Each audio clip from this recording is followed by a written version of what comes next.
Tanong mga tol, naniniwala ka ba na meron pong pananakot na nagaganap sa ilang mga senador? Ito po kasi ang akusasyon nitong si Senate President Alan Peter Cayetano na meron daw pong tinatakot na mga senador para daw po lumipat sa kabilang panig at nakikialam daw po dito ang Malacanang. Kaya muli ko po kayong tatanungin, sana sagutin po ninyo dyan sa chat area. Sa tingin mo, may pananakot nga bang nagaganap laban sa ilang senador? Type 1 kung meron sa tingin po ninyo and type 2 kung wala. Again, type 1 kung meron sa paningin nyong nananakot sa kanila or type 2 kung wala. Ang balita po na ating pong pag-uusapan ay ayaw po kasi nitong bumitiw talaga ngayon sa pwesto sa kabila po ng malawakang panawagan sa kanya na magbitiw na po bilang Senate President. Wala po tayong ibang tinutukoy kung hindi si Senador Alan Peter Cayetano ang kasalukuyang Senate President na baka sa Lunes mapalitan na. Hindi natin alam, ano? Pero yan po ang seryosong akusasyon niya na tinawanan lamang ni Pangulong Bongbong Marcos. Alam niyo mga tol, ito kasing mga sinasabi ni Alan Peter Cayetano, parang baguhan lamang na senador na hindi nangyari sa panahon niya yung mga nauobserbahan niya ngayon. Kasi kung sinasabi niya na ngayon lamang daw po nangyari sa Senado na hindi nadidiktahan ng Malacanang, di ibig sabihin nung siya po'y senador noong mga nakalipas na panahon, di nadidiktahan po siya ng Malacanang bilang isang senador? Di ba common sense mga tol? O pakinggan po ninyo ang balita kaugnay po ng kanyang akusasyon. Inakusahan ni Senate President Alan Peter Cayetano ang Malacanang ng pananakot sa mga kasamahan niyang senador matapos nilang makuha ang mayorya sa Senado. Sabi ni Cayetano, kasama raw sa pag-pressure sa kanila ang pagsasampa ng kaso. Nakatutok si Sandra Aguinaldo. Tila may halong banta ang mga salita ni Senate President Alan Peter Cayetano laban sa Malacanang. Sa isang Facebook Live, sinabi niyang tinakot umano ang ilan sa majority senators, kabilang na ang pagsasampa ng kaso. Naku ng teteng naman na yan. Kailangan bang takutin ang majority senator para lumipat ng kabilang panig? Ito pong mga kinakaharap na kaso ng mga majority senators, hindi pa po Senate President si Alan Peter Cayetano, umuusad na yan. Napakabagal nga eh. Di ba? O sino-sino po ba yung mga kumakaharap sa kaso? Bagamat uulitin naman ito mamaya sa balita na atin din pong re-reactionan. Pero ipaalala ko na po sa inyo, una na pong sinampahan ng kasong graft and plunder, ito pong si Senator Jinggoy Estrada. At kahapon lamang siya po ay nagpiyansa ng halagang 90,000 pesos para sa kasong graft. Marami po ang nagtataka. Akala ko ba non-bailable? Pero bakit nakapagpiyansa? Dalawa po kasi yung dibisyon na may hawak diyan po sa Sandigan Bayan sa mga kasong kinakaharap po nitong si Jinggoy Estrada. Yung una pong inilabas na warrant of arrest ay patungkol sa kasong graft na meron pong recommended bail na 90,000 pesos. Yun po yung kanyang piniyansahan kahapon. Sa kasong plunder, wala pa pong inilalabas ang 5th Division na warrant of arrest. Kaya wag po kayong malito mga tol kung bakit kahapon nakapagpiyansa itong si Senator Jinggoy Estrada. Tapos nandyan din po ang posibleng pagsasampa ng kaso sa lalong madaling panahon kay Senator Joel Villanueva, kay Senator Rodante Marcoleta at kay Senator Chis Escudero. Ito pong mga kasong kinakaharap ng apat po na ito, yan po ay may kaugnayan sa flood control project anomalies. No, hindi ka pa Senate President, Alan Peter Cayetano, gumagana na po yung mga kaso o iniimbestigahan na yan. I'm sorry, yung kay Rodante Marcoleta, ito po ay may kaugnayan sa kanyang hindi po pagdeklara ng halagang 75 million pesos sa kanyang SOSE or Statement of Contributions and Expenditures na nauwi po sa investigasyon ngayon ng Ombudsman at sinasabing nagkaroon siya ng ill-gotten wealth. No? Kaya nung mga panahong iyon, nang ginawa niya po ito ay isa po siyang kongresista. Kaya ito po ngayon ay nire-relate na sa kasong plunder. No? Kaya malabo po talagang at ang hirap paniwalaan ang mga sinasabi po nitong si Alan Peter Cayetano. Bagkus, kung babasahin po natin ang kanyang mga pahayag, mukhang siya po ang gumagamit sa sitwasyon para po manatili sa kanyang pwesto. Pero sige lang, gawin mo lamang kung ano yung kaya mong gawin dyan sa upuan mo ngayon bilang Senate President. Pero ako'y naniniwala na kahit hindi ka naman matanggal dyan bilang Senate President, kung walang babaligtad sa 13 na mga kasamahan mo o 12 na mga kasamahan mo, kinalaunan hindi ka rin magtatagumpay sapagkat unti-unti kayong mauubos. Halos nasa majority ngayon, magkakaroon talaga ng kaso at makukulong. Nagtatago na nga itong si Bato de la Rosa. Si Bongo, posibleng labasan din ng warrant of arrest mula sa ICC sa mga susunod na panahon. Ngayon lang daw kasi nangyari na ang mayorya sa Senado ay hindi sunod-sunuran sa Malacanang. Wala kaming problema na sa korte patunayan kung sila ay guilty o hindi. Ang problema po namin yung gagamitin yung sweat na pag lumipat ka dito, wala ka ng takso. Pag dyan ka, tuluyan ka na. Kanina lang, nagpiyansa si Senador Jinggoy Estrada sa Sandigan Bayan para sa kasong graft at may nakaumang Nagpapatawa talaga to si Cayetano no? Hindi naman nakakatawa. pang warrant of arrest para naman sa kasong plunder. Sabi ng ombudsman, sunod daw na sasampahan ng kaso si Senador Joel Villanueva. Habang naharap naman sa reklamong plunder sina Senador Rodante Marcoleta at Cheese Escudero. Nasabi tuloy ni Majority Senator Amy Marcos na political persecution umano ang nangyayari. Sabi naman ni Cayetano, posible raw maglabas ang kanyang mga kasama sa mayorya ng ebidensya ng pananakot sa kanila. In the next few days, option po ng ibang mga senador yun, maglabas ng ebidensya O sige, sa mga pananakot na sige, so be it. Di ba? Yun naman talaga ang nararapat. Kayo ang nag-aakusa. Ikaw, Senator Alan Peter Cayetano, ang nag-aakusa. Kaya patunayan ninyo yung akusasyon ninyo na tinatakot kayo ng Malacanang para lumipat lamang itong mga senador na sinasabi mo at kumampi sa minority sa ngayon. Pero hindi yan ang tinitingnan ng taong bayan ngayon. Ang nakikita ng taong bayan ay ang iyong uri ng leadership na talagang tyrannical. No? Tama naman yung sinasabi ng ilang mga kapwa mo senador na tyrannical ang pamumuno mo dyan sa Senado. Kung ano yung gusto mo, yun ang dapat mangyari o mga kasamahan mo dyan sa majority sa ngayon. Pero ang hindi nyo naaalala, may mga Pilipino at napakarami namin ang patuloy na nag-oobserba, nagbabantay kung ano ang uri ng pamumuno mo dyan sa Senado, Senador Alan Peter Cayetano.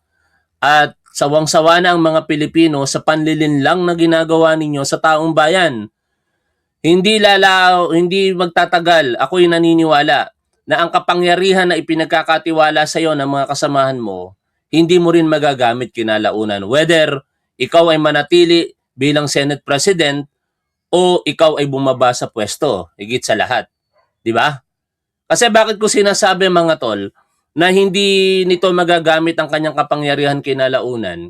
Kapag ka itong mga senador na sangkot di umano sa korupsyon ay makulong na po ito at hindi nyo magawang baguhin ang rules, hindi na yan makakapag-participate lalong-lalo na sa pagboto. Magiging inutil ka bilang Senate President. Pero ikaw ang kauna-unahang Senate President na sa bawat sesyon magkakaroon ng mga resolusyon o kung anumang pagboto na hindi nyo makukuha ang panalo.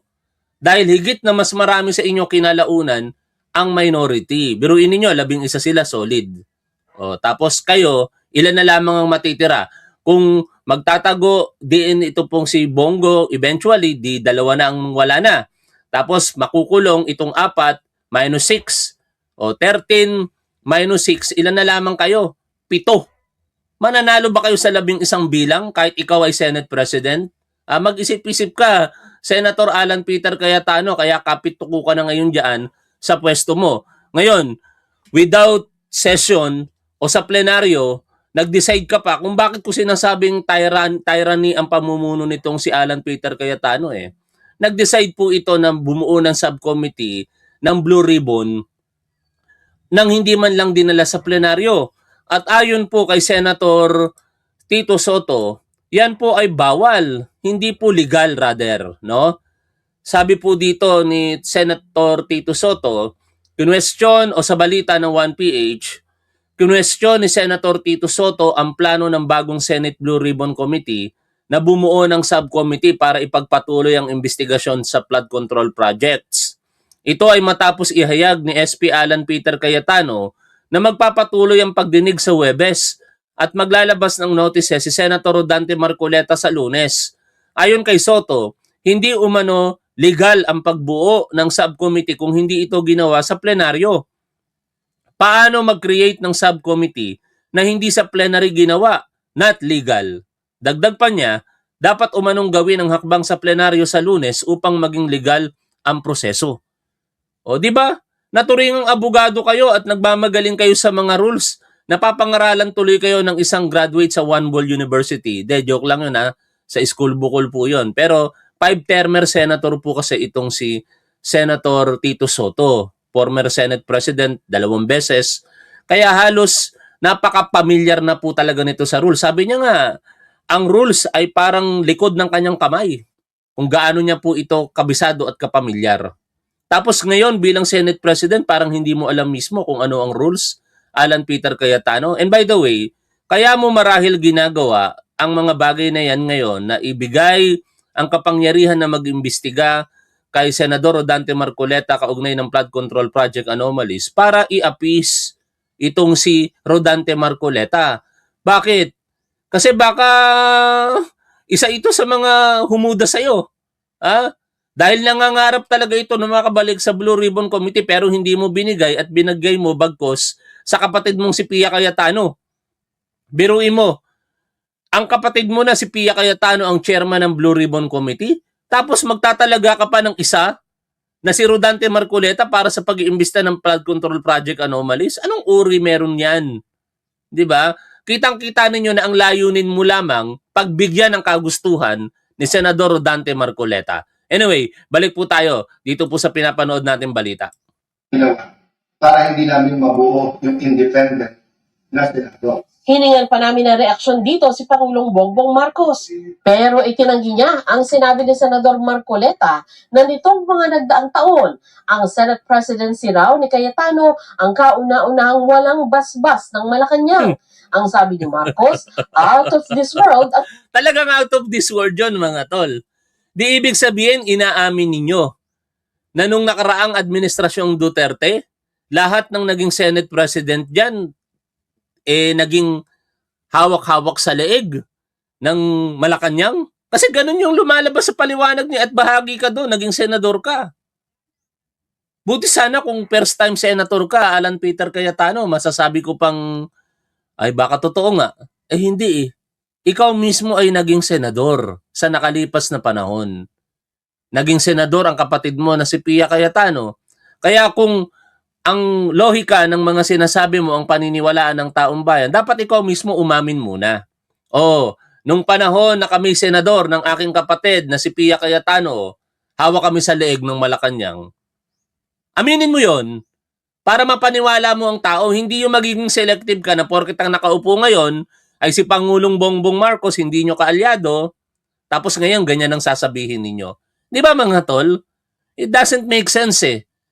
Sasabihin mo na kontrolado ng Malacanang ang mga nakalipas na Senado. Tapos ngayon nagkaroon sa kauna-unahang pagkakataon na hindi kontrolado ng Malacanang. Bahagi ka parehas. Nakukuha ninyo mga tol yung gusto kong iparating dito? Bahagi ng parehas na Senado, nakalipas na Senado at kasalukuyang Senado, itong magkapatid na Pia Cayetano at Alan Peter Cayetano. Kaya parang sinasabi niya, oo, hawak kami ng Malacanang noon. Pero ngayon hindi. Bakit ganon? Di ba? Nang teting talaga, napakasinungaling talaga nitong Alan Peter Cayetano na ito eh. ang ganung pahayag. Malacanang doesn't give a rubber stamp to the Senate President. The Senate President is decided by the senators themselves. Is he implying that I somehow choose the Senate President? I think you ask any senator, ask me as a former senator, I will laugh in your face because that is simply not true. Utusan mo yung senador na ito yung buboto mo. parang out of Demo. Tinatawanan ka lang ni Pangulong Bongbong Marcos. Alan Peter Cayetano, ng teteng ka talaga. This world yata yung mga usapang gano'n. Sa ngayon, 13 senador pa rin ang nasa mayorya at 11 lamang sa minority. Kaya nananatili sa pwesto si Cayetano. Pero umaasa si Senador Panfilo Lacson na bago mag-Lunes, baka naman madagdagan na ang kanilang bilang. Ay, nag-brown out yata kami no? Brown out nga. Yun, meron na ulit kuryente.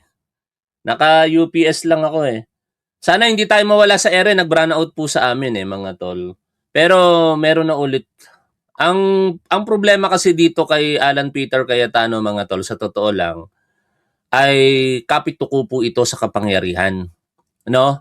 Gagawin po nito ang lahat para lamang manatili sa kanyang pwesto. Pero katulad po nung napapakinggan natin sa balita, patuloy po ang pagkilos ng minority kasi ang paniniwala po ng minority ngayon mga tol, ang tanging paraan para po magkaroon talaga ng pagbabago diyan sa Senado at maibalik ang tiwala ng taong bayan ay pagbabago sa liderato. In particular, sinabi po yan ni Senator Erwin Tulfo.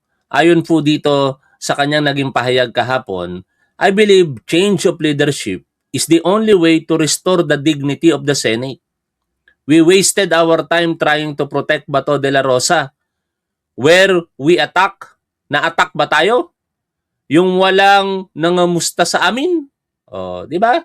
At dito sa interview po sa kanya ni Pinky Webb, sinasabi niya po rito, 2 o hanggang 3 senador mula sa majority ang posibleng tumalon sa minority. Pakinggan po natin ito mga tol. Do you honestly think, sir, at this stage, na dito sa 11, meron pang posibleng lumipat sa inyo? Yeah. You think so? Sa amin, going to them, Hindi, sila pa from them, from the nalilipat sa inyo. majority, going to the minority, I think so. Kasi nga, nagbibiroan kami, mga body language nila during Wednesday. Nakita mo naman na some of them are quiet, one wasn't there, Si Senator Chins yun, ako na po magsasabi, okay? one was Puntuhan lang natin yun, Alam ninyo mga tol, mukhang may posibilidad na si Senator Chis Escudero ay tatalon ng bakod Kasi alam ninyo, yung nangyari po nung Tuesday, ano bang petsa yon? Kung saan nag-walk out itong itong minority bloc, sina Senator Mig Zubiri ang nanguna sa pagtatawag at naiwan doon si Senator Tito Soto. Kung hindi po umabsent si Chis Escudero, hindi po magiging matagumpay ang walkout. Bakit? Kasi ang bilang po ng majority nung mga panahong iyon ay 11. Tapos idagdag mo si Tito Soto 12. Kung nandoon si Chis Escudero 13, ibig sabihin may quorum. Hindi makakapag-move to adjourn si Senator Tito Soto kung may quorum. Kasi yun ang pinakabasihan niya I move to adjourn kasi kailangan ng quorum. Walang quorum dahil 12 na lang sila doon. Kaya sa mga nangyayari ngayon, mukhang highly possible na si Chis Escudero ay tumalo ng bakod. In fact, may mga blind item nga dyan na sinasabi si Ramon Tulfo.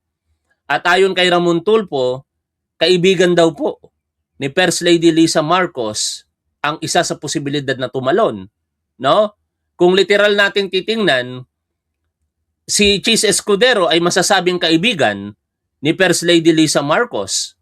Pero yan ay mga sapantaha lamang mga tol. Tapos meron pa raw 2 na talagang disgusted kung tawagin itong si Erwin Tulfo o nandidiri na sa kalagayan ng Senado sa ngayon. Sino ba yung posibleng nandidiri na? Baka yung nalinlang, nabudol. Alam niyo kung sino yung nabudol mga tol? Meron kasing nabudol dyan sa majority na akala niya siya na yung tatayong Senate President. Ang tinutukoy ko, si Senador Loren Legarda. Inaakala siguro nito na siya itatayong Senate President kasi yun yung pinapangako sa kanya Pero nung magkaroon po ng declaration of vacancy sa mga position including Senate presidency, ang nag-nominate ay si Joel Villanueva. At sino ang ninominate para sa presidency? Hindi si Loren Legarda, bagkos ito pong si Alan Peter Cayetano. Malay natin, ano? Yan lang naman ay mga sapantaha. Tuloy po natin ang pakikinig po dito. Quiet, I mean, napansin nila na dati na bubbly yung tao na walking around, talking, keeps on talking.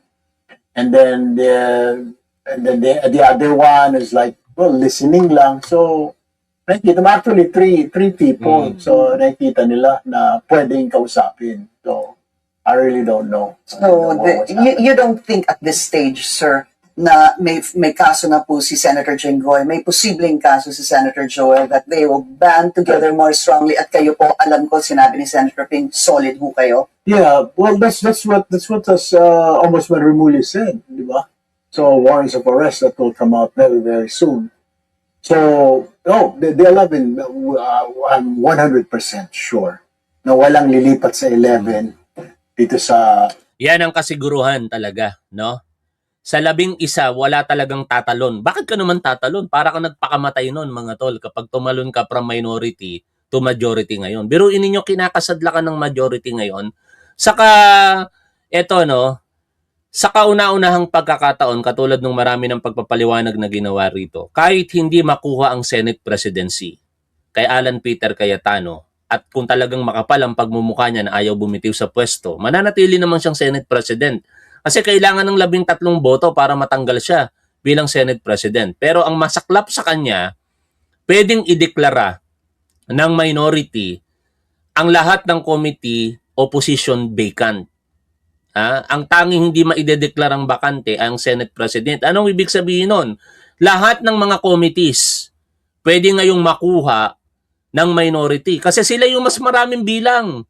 Unti-unting malalagas po itong majority, mga tol. No? Maniwala po kayo kung maisasampa lamang ang mga reklamo na ito at lalabasan sila ng warrant of arrest at hindi magtagumpay si Alan Peter Cayetano sa pagnanais nilang mabago yung Rule 41 o pag-participate sa online voting ng mga posibleng nagtatago at makulong na mga senador, mauubo sila. Mas marami na ngayon ang minority at sila ang mananaig sa bawat pagboto, sa bawat sesyon o resolusyon o kung anuman na bill na kanila pong ninanais diyan po sa Senado. Ngayon, pakinggan po natin ito pong balita mula po sa News 5. Ngayong nalalagay sa alanganin ang ilang senador, partikular ng majority bloc, hindi nawawala ang mga alingasgas ng panibagong kudeta. Lalo ng isang miyembro ng mayorya, posible pang makulong habang ang isa naman ay nagtatago. Live mula sa TV5 Media Center, nasa frontline ng balitang yan, si Mean Los Baños. Mean, anong update sa Senado? Lalo numinipis na ang mayorya? Julius, alam mo, never say die at hindi talaga nawawala ng pag-asa ang mga taga-minority bloc dahil umaasa pa rin sila na ilang mga senador mula sa majority bloc ang posible nga raw mag-over the backward o lumipat sa minority bloc. Katunayan, itong darating na weekend, Julius, may kakausapin daw ang minority na 2 senador mula sa majority bloc at umaasa sila na sa pamamagitan yan baka mabuo ang numero sa kanilang inaasam na leadership change. Uuga-uga ang majority at minority bloc ng Senado sa ngayon. 13 ang miyembro ng majority, 11 ang minority. Yun nga lang, si Senator Jinggoy Estrada na may kaso ngayon sa Sandigan Bayan, posibleng makulong. Lalo't unbeatable ang kinasasangkutan niyang kasong plunder, kaugnay ng 573 million pesos na umunay kickback niya sa flood control project sa Bulacan. Grabe, nakakagalit talaga ng mga tol. Itong mga kurap na politiko na ito, dapat talaga mapanagot ito, nakakagalit kasi ang laki-laki po ng binabayad ng bawat Pilipino sa mga buwis po natin. No? Sa bawat pagkilos po natin, napakalaki ng buwis. Biruin ninyo, sa kuryente pa lamang. Kung titingnan, ako yung bill po namin sa kuryente, ipakita ko po sa inyo, 45,000. Anak ng teteng na yan. No? Tapos, sa bill po na ito, ng, bakit hindi ko makita? Ng nabanggit na halaga, nasa almost 5,000 po yung tax dyan. Pakita ko lamang sa inyo ha. Di ibig sabihin, sa tax po na yan, tapos sa mga kurap na ito, Ano ang nangyayari? Ninanakaw pa nila. Naku, nawala na yung nasa nababanda yon. Hindi ko na makita. Pero more than 5 o more than 4,000 pesos mga tol ang nakalagay na tax po na binayaran namin doon sa kuryente. Ang sakit, di ba? No? Tapos nanakawin lamang ng mga kurap. Kaya dapat managot itong mga kurap na ito eh. Nakakagalit talaga. Dapat lahat tayo nagkakaisa dito eh. Wala dapat Pilipino ang nagtatanggol sa mga kurap. Kung meron man tayong ipinagtatanggol, tapos inaakusahan, so be it. Payag na tayo. Ako, inaakusahan nyo si Pangulong Bongbong Marcos. Sige, magkaroon ng investigasyon. Di ba? Ganun lang naman yung kasi lahat tayo naghahanap ng katarungan para sa mga pananagutan na yan. Hindi pa pwedeng meron tayong i-single out dito. No? Meron tayo, hindi pa pwedeng magsi-single out lang tayo ng tao, tapos yung sa tingin natin na porket sinusuportahan natin, eh wala na kagad. Uulitin ko, kung may akusasyon kayo kay Pangulong Bongbong Marcos, kayo ang magpatunay sa mga akusasyon ninyo. Kami naman, naniniwala kami may kasalanan si Vice President Sara Duterte, kaya sinusuportahan namin yung paghahanap ng pananagutan sa kanya. At ako'y naniniwala din na itong mga senador na nasasangkot ngayon sa kontrobersiya ng anomalya sa flood control project, may mga kasalanan po ito sa aking paniniwala. Kaya dapat dumaan talaga sila sa tamang proseso and eventually, korte ang magde-decide kung totoo ba o hindi yung mga akusasyon laban sa kanila. Bukod kay Estrada, isa pa raw nakakasuhan ng Ombudsman Senator Joel Villanueva na isa ring miyembro ng mayorya. Pati yung Senator Dante Marcoleta nahaharap din sa reklamong plunder at indirect bribery. Una namang nagtatago si Senator Bato de la Rosa na may ICC warrant of arrest. Ibig sabihin, posibleng mapilay ang mayorya ng Senado. Kung sakali, ang ngayoy 13-11, baka maging 9-11. Pero para magtagumpay ang isang kudeta, dapat makakuha ng absolute 13 votes para mapalitan ng Senate President. Pero ito, sa programang Story ko ng One News, sinabi ni Senator Erwin Tulfo na may 2 senador umano ang disgusted o nandidiri na sa mga nangyayari sa Senado. Ang dalawa sa kanila na probably after what happened, talagang medyo disgusted din naman, hindi sila makapaniwala. So, probably these two, probably we can talk to them over the weekend. Pero, well, still, no assurance kung sasama sila. Kung sino ang mga yan, hindi na muna pinangalanan ni Tulfo. Pero ikinwento rin niya na matapos silang mag-walkout sa plenaryo, nakausap nila si Senate President Pro Tempore Loren Legarda. In fairness, si Senator Loren, yung pro tempore nila, went up to our room kasi Mix invited her. Pero wala lang, kwentuhan. Tapos biro-biro, sama ka na sa amin. Lord said, no. Sabi niya, may mga things pa na kaya to resolve or something to that effect. Si Legarda, isa sa bumaliktad para ikudita si dating Senate President Tito Soto. Pero Ito kasi si Loren Legarda mga tol, tingin ko naiimpluwensyahan ito ng kanyang anak eh. DDS kasi si Congressman Lebiste, no? Kaya tingin ko pinoprotektahan niya lamang yung welfare ng kanyang anak na nahaharap ngayon sa napakalaking kontrobersiya. Ito po yung pinagmumulta ito ng bilyo-bilyones na halaga kaugnay po ng kumpanya nito, no? Baka isa yan sa mga bargaining agreement eh. No, ayan naman ay mga sapantahan lamang. Pero dito natin makikita na ang bawat isa sa majority talagang may mga personal na interest. Wala yata may isa sa majority ngayon ang wala pong interest na isinusulong, kaya po sila nagsasama-sama para maprotektahan ang bawat isa. Hindi pa nabanggit sa balita na ito sina Senator Bongo. No, ewan ko kung mamaya mababanggit. Si Senator Bongo ay tinuturing na co-perpetrators ni Rodrigo Duterte at isa sa lalabasan ng warrant of arrest sa mga susunod na panahon na mula sa ICC. Ang magkapatid na Camille at Mark Villar, kumakaharap po ito sa market manipulation and insider trading o partikular paglabag sa Securities and Exchange Commission Code of the Philippines.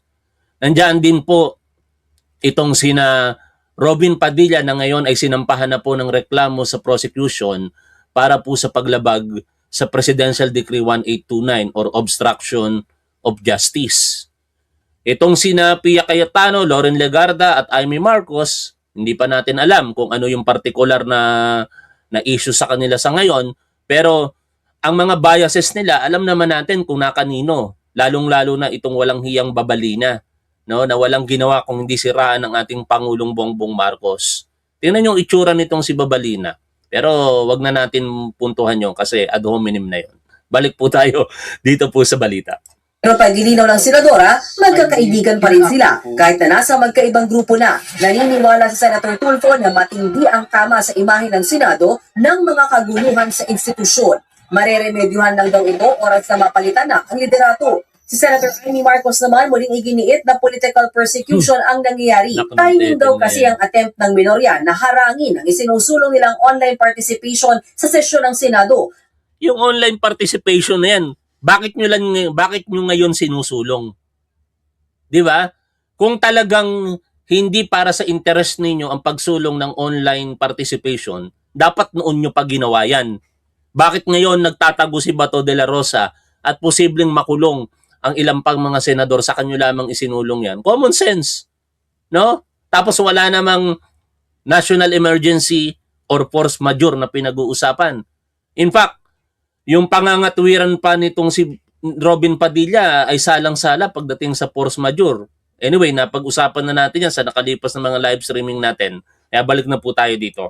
At ang kaso laban kina Senator Jinggoy at iba pang majority senators, malinaw daw na hindi ito para sa hustisya at accountability, kundi anya dahil sa pagiging desperado ng administrasyon na manatili sa kapangyarihan. Dagdag pa ni Amy, disenfranchisement of votes o mababaliwala daw ang ilang milyong tao na naghalal sa mga senador kung hindi Naku po, disenfranchisement. Merong sagot dyan si Nutriban Republic. I-share ko po sa inyo mga tol. Basahin po natin yung panulat ni Nutriban Republic. Kaugnay ng sinasabi na yan ni Amy Marcos na disenfranchisement. No? Wala po iyang katotohanan. In fact, sa simpleng paliwanag na nga lamang, hindi katwiran na porkit ikaw ay binoto ng milyong-milyong katao ay hindi ka na dapat mapaharap sa pananagutan. No, napakasimple lang naman nun.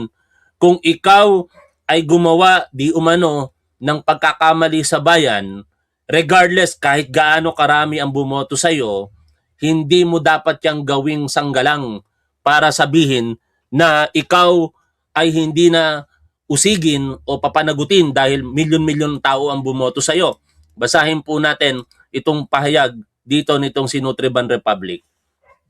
Sabi ni Amy Marcos, disenfranchisement ng voters. Ilang milyong tao ang naghalal sa kanila, mababaliwala yun if they are not allowed to participate sa Senado. Ito po, hindi ayon kay Nutriban Republic, Senator Amy. Hindi iyan disenfranchisement. Disenfranchisement ang tawag kapag inaalisan ng boses ang botante. Hindi kapag ang senador na binoto ng taong bayan ay pinapaharap sa mismong institusyong pinasukan niya. Hindi kawalan ng karapatan ang pagpasok sa trabaho. Hindi pang-aapi ang attendance. Hindi pagyurak sa boto ng tao ang paghingi na ang mambabatas ay humarap, makinig at makipagdebate, bumoto at panagutan ang boto niya sa harap ng taong bayan. Ang Senado ay hindi sala ng bahay. Hindi ito group chat. Hindi ito remote controlled na laruan ng mga makapangyarihan. Ito ay institusyon ng Republika.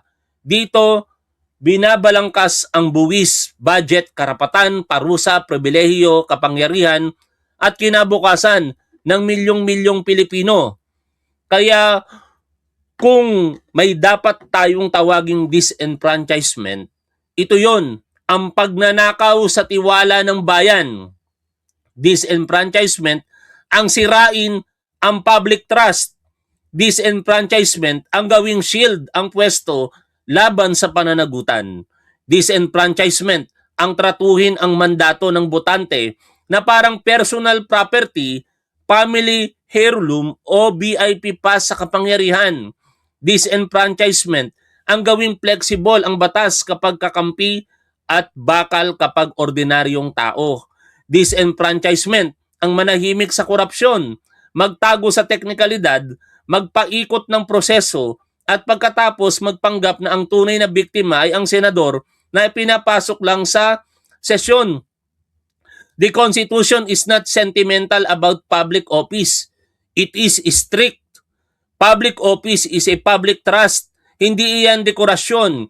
Hindi iyan mana. Hindi iyan launch access. Ang opisyal ng gobyerno ay dapat accountable sa tao. May integridad, may katapatan, may efficiency at may katarungan.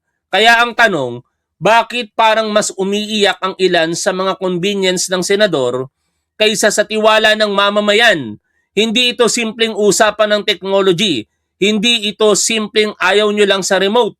In extraordinary cases, serious medical emergency, verified incapacity, narrowly defined situations, pwedeng pag-usapan ang accommodation. Pero ibang usapan ng gawing normal ang remote participation at voting na walang bakal na safeguards. Dahil ang pagboto sa Senado ay hindi simpleng pindot ng yes or no. Ang boto sa Senado ay deliberation. Ang boto ay record. Ang boto ay pananagutan.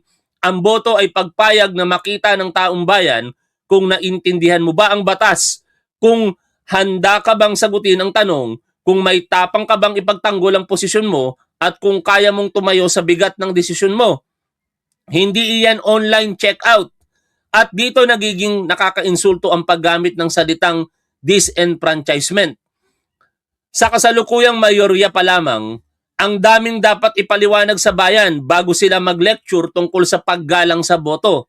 May senador sa hanay nila na may arrest warrant mula sa International Criminal Court kaugnay ng alleged crimes against humanity sa drug war. May isa pang kasalukuyang senador na binanggit bilang alleged co-perpetrator sa parehong madilim na kabanata. Hindi pa iyan hatol laban sa lahat ng pinangalanan. Pero sapat na iyan para magtanong ang bayan, bakit parang ang bilis ng Senado protektahan ng makapangyarihan pero ang bagal ng hustisya para sa mahihirap na namatayan? May senador sa Marioria na ilang beses nang inikot ng mga kasong plunder, pork barrel, bribery at graft. Oo, may mga acquittal. Oo, may reverse conviction.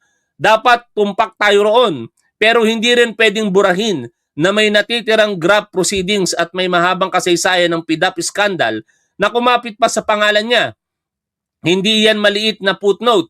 Iyan ay sugat sa tiwala ng bayan. Tapos ngayon, may plunder case na naman siya. 3-time plunder accused champion na siya.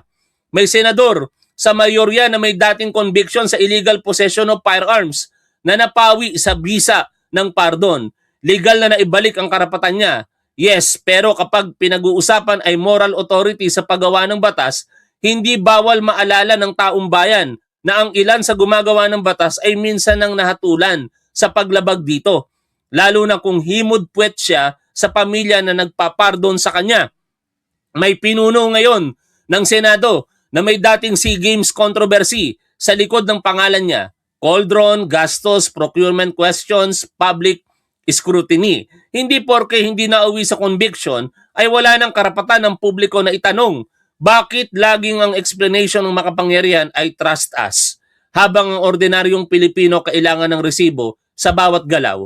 At ikaw, Senator Amy, huwag na natin kalimutan ng pangalan mo ay hindi malinis na papel sa kasaysayan. Nariyan ang Trajano case, nariyan ang mahabang anino ng martial law, nariyan ang bigat ng apelyidong paulit-ulit na kinokontra ng mga record, alaala at bangkay ng kasaysayan. Kaya kapag nagsasalita ka tungkol sa pagbaliwala sa boto ng tao, ang sagot ng bayan ay simple, mas matagal nang binaliwala ang buhay, katotohanan at pananagutan. Kaya huwag niyong gawing drama ang disenfranchisement, ang attendance. Ang tunay na disenfranchisement ay hindi ang pagpapa-attend sa senador.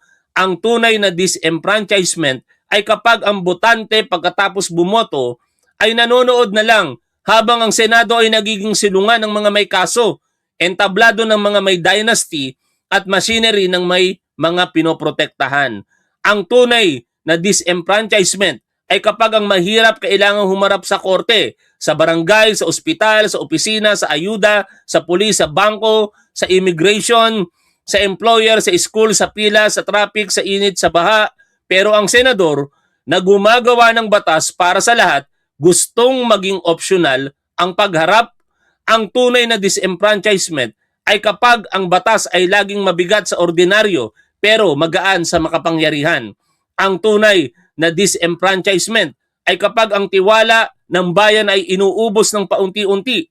Isang unexplained wealth issue dito, isang grab case doon, isang pardon dito, isang ICC warrant doon, isang procurement controversy rito, isang political dynasty roon, hanggang sa wala nang natira kundi pagod, duda at galit. Kaya hindi, Senadora, ayon kay Nutriban Republic, ito po'y binabasa ko lamang mga tol, panulat ni Nutriban Republic. Hindi disenfranchisement ang humiling na pumasok ang senador sa Senado. Ang mas malaking pambabasto sa botante ay ang gawing dahilan ng botante para gawing komportable ang kapangyarihan. Ang boto ng tao ay hindi kumot na pwedeng ipangtakip sa pananagutan. Ang mandato ay hindi excuse sleep. Ang Senado ay hindi private resort ng mga elected officials. Kung tunay ninyong iginagalang ang milyon-milyong bumoto, then show up. Humawak ng mikropono, harapin ang debate, ilagay ang pangalan sa record, tanggapin ang tanong, pasanin ang bigat ng boto. Dahil ang demokrasya ay hindi nasisira kapag pinapaharap ang makapangyarihan. Nasisira ito kapag ang makapangyarihan ay nasanay na hindi humaharap.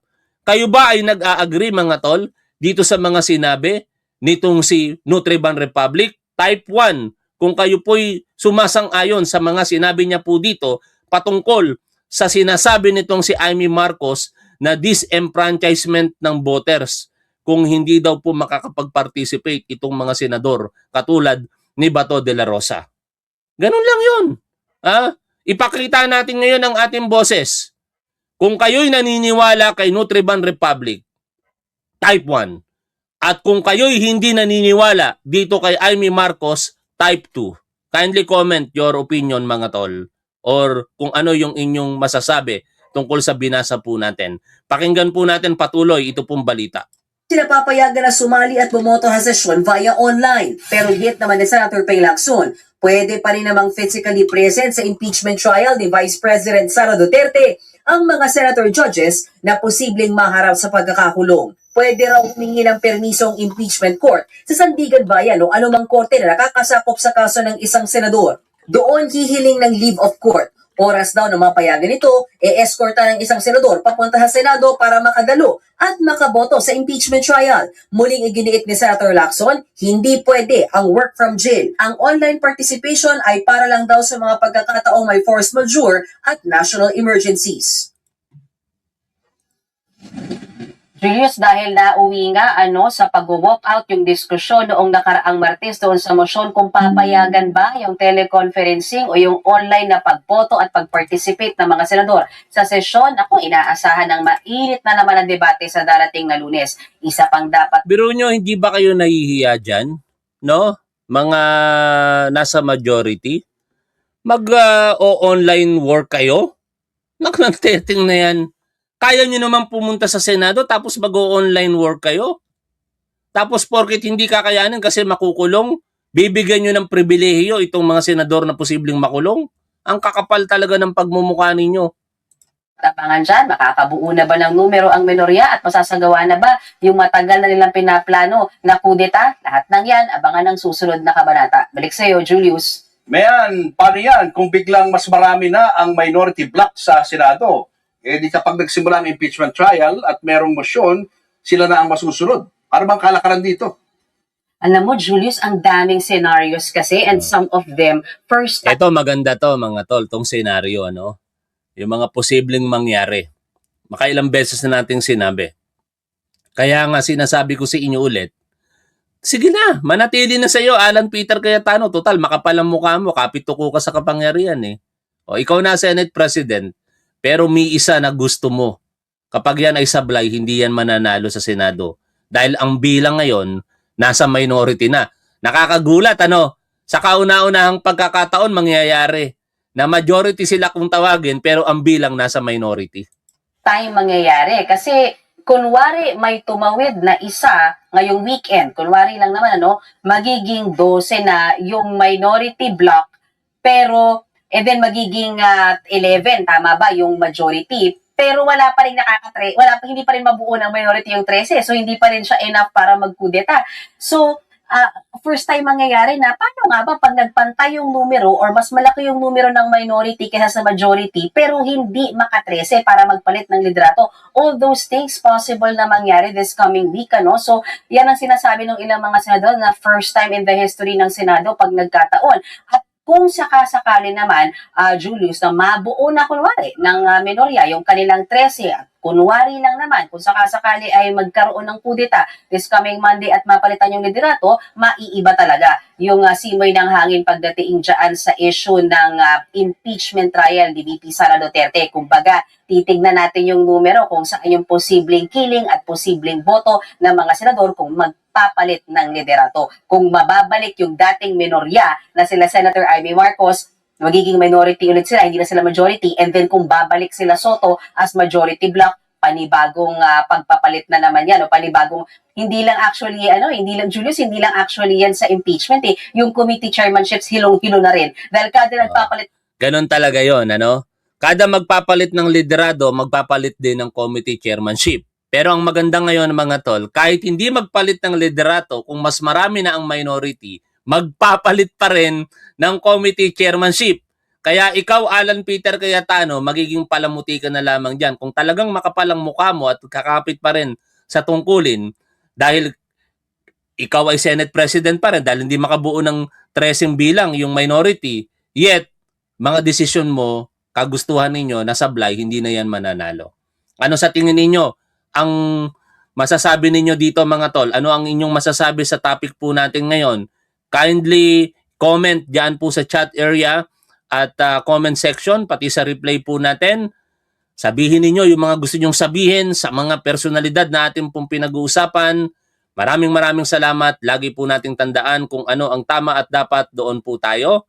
Keep safe. See you always. Bye for now, mga tol.